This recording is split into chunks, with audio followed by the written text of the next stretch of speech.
সুপ্রিয় দর্শক শ্রোতা, আসসালামু আলাইকুম। শব্দে শব্দে কিভাবে অনেক দ্রুত রিডিং পড়বেন এবং কোথায় কয় আলিফ টেনে পড়তে হবে, কোথায় গুণনা হবে, আল্লাহ জায়গায় ল হবে না লা হবে, কোথায় থামতে হবে বা মিলিয়ে পড়তে হবে, এই বিষয়গুলি অনেক সহজেই শিখে নিতে পারবেন এই ভিডিওর সাহায্যে। তো অবশ্যই শুরু থেকে শেষ পর্যন্ত ভিডিওটি দেখবেন। আউযু বিল্লাহি মিনাশ শাইতানির রাজিম। বিসমিল্লাহির রহমানির রহিম। ওয়াল্লাযীনা জেরের পাশে ইয়া সাকিন এক আলিফ টেনে পড়বেন। ওয়াল্লাযীনা ইযা যাবার পাশে খালি আলিফ এক আলিফ টেনে পড়বেন। ইযা ফাআলু পেশের পাশে অ সাকিন এক আলিফ টেনে পড়বেন। আইনটিকে মোটা করে গলা চিপে পড়বেন। ফাআলু ফা যাবার পাশে খালি আলিফ এক আলিফ টেনে পড়বেন। ফা হিসাতান তান এটি হা এরকম বাতাস বের হয়ে হিসাতান আও আও যালামু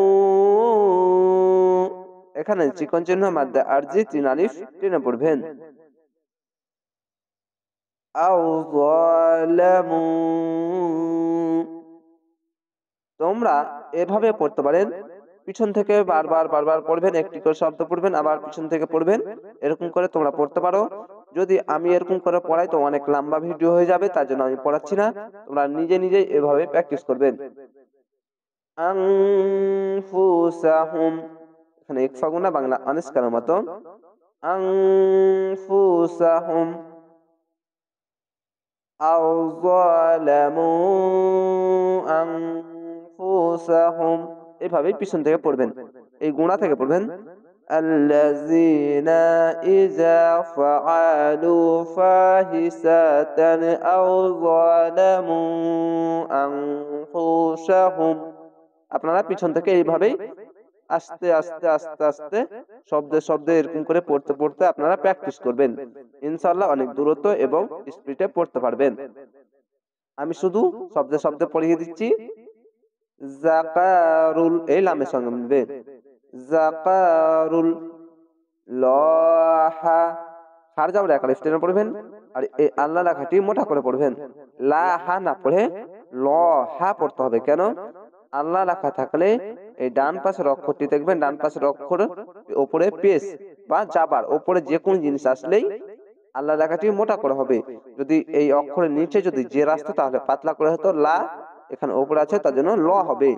ল হা হার যাবার এক আলিফ টেনে পড়বেন। ফাস্তাগফারু পেশের পাশে অসাকিন এক আলিফ টেনে পড়বেন। ফাস্তাগফারু আমি থেমে থেমে শুদ্ধভাবে তেলাওয়াত করছি। কেন? আপনারা স্পষ্টভাবে যেন বুঝতে পারো।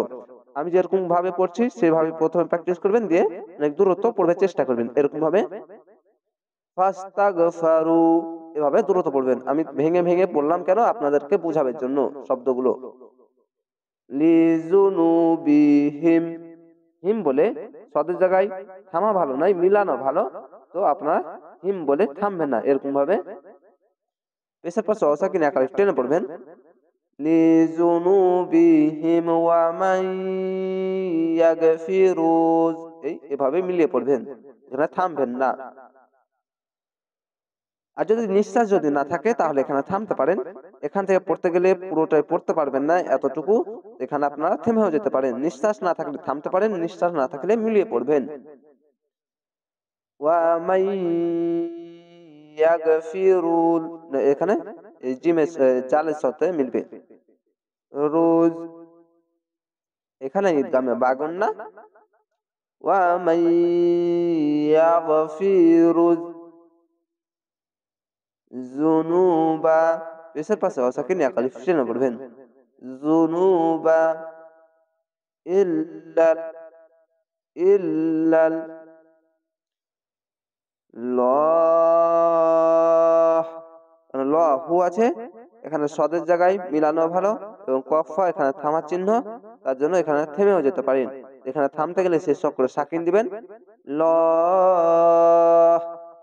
অবশ্যই শেষ অক্ষরে সাকিন দিলে এবং তার আগেকার অক্ষরে যদি টান থাকে, যেরকম খাড়া যাবার এক আলিফ টেনে পড়তে হয়, তার জন্য 3 আলিফ টেনে পড়বেন থামতে গেলে এরকম ল,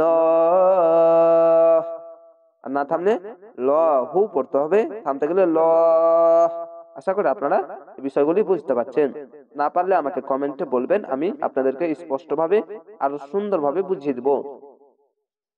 ওয়ালাম, ওয়ালাম ইউসিরু, পেশের পাশে অসাকিন এক আলিফ টেনে পড়বেন ইউসিরু, সদটি মোটা করে সিররু, মোটা করে একটু পড়বেন। আলা, খাড়া যাওয়ার এক আলিফ টেনে পড়বেন, আইনটিকে মোটা করে গলা চিপে আলা, মা যাবার পাশে খালি আলিফ এক আলিফ টেনে পড়বেন। ফাআলু, পেশের পাশে সাকিন এক আলিফ টেনে পড়বেন, আইনটিকে মোটা করে গলা চিপে ফাআলু। ওয়াহুম, ওয়াহুম ইয়ালামুন, এখানে মুন কেন বললাম, মু না কেন বললাম না? এখানে আয়াত আছে, থামতে হবে, তার জন্য শেষ করে সাকিন দিয়ে দিবেন, দিয়ে 3 আলিফ টেনে পড়বেন। কেন? পেশের পর অসাকিন এক আলিফ টেনে পড়তে হয়, শেষ করে সাকিন দিলে 1 2 3 তিনটি অক্ষর 3 আলিফ টেনে পড়বেন, মাদ্দা আরজি হবে। আইনটিকে মোটা করে গলা চিপে ইয়ালামুন। আশা করি এই ছোট্ট ভিডিওর সাহায্যে আপনারা গুরুত্বপূর্ণ বিষয়গুলি অনেক সহজেই শিখে নিতে পারছেন। অবশ্যই চ্যানেলটিকে সাবস্ক্রাইব করে রাখবেন পরবর্তী ভিডিও দেখার জন্য। ভালো থাকেন, সুস্থ থাকেন। আসসালামু আলাইকুম।